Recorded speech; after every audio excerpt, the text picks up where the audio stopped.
In the 50 years since Kiss first kicked and thrashed its way onto the New York rock scene, the band has given the world sing and shout-along hits like Detroit Rock City, Crazy Crazy Nights, and Beth, and live performances replete with blood-spattering, fire-breathing, pyrotechnics, and gobs of cartoonish stage makeup.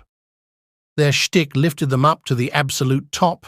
Music writer Joel Selvin, the author of numerous books about rock musicians, including Linda Ronstadt, The Grateful Dead and Sly and the Family Stone, told NPR.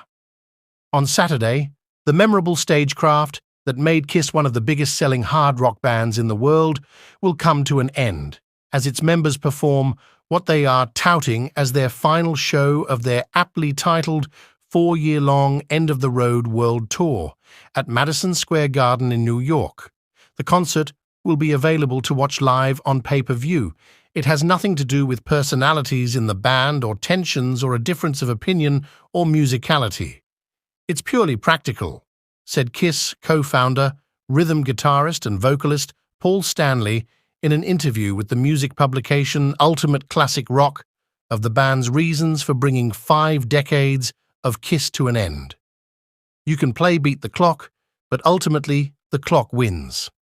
The city has apparently gone Kiss crazy in the days leading up to the occasion, with the appearance of Kiss-themed taxis, Metro cards, and pizza boxes. On Wednesday, the New York Rangers hosted Kiss Game Night, featuring Kiss-related activities and limited edition Kiss X Rangers merchandise.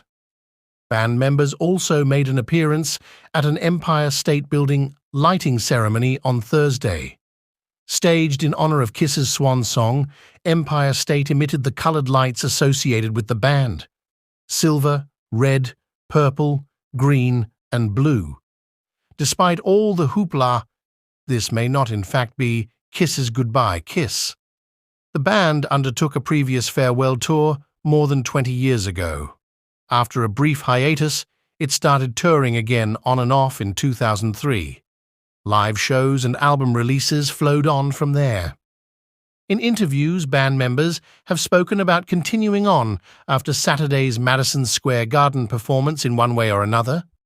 Both Stanley and co-frontman Gene Simmons have their own bands and say they aim at the very least to continue making appearances in those formats. Nobody ever really says goodbye, said rock critic Selvin, citing comebacks over the years by the likes of Cher, Steve Miller, and the Grateful Dead.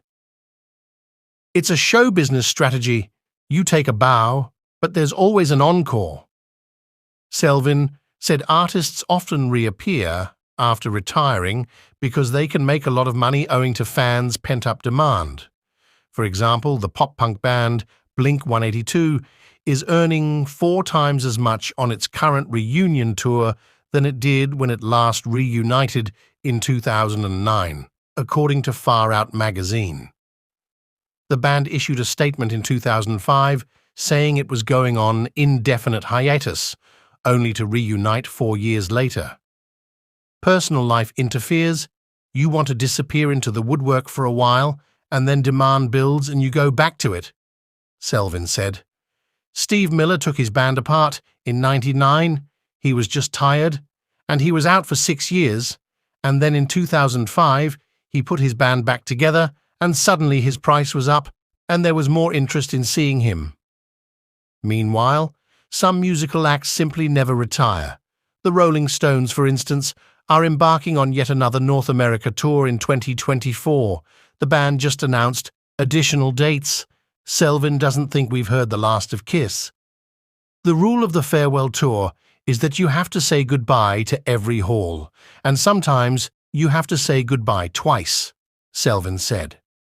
I do not expect this to be the last time that Kiss performs, any more than Fare Thee Well was the last time the Grateful Dead performed.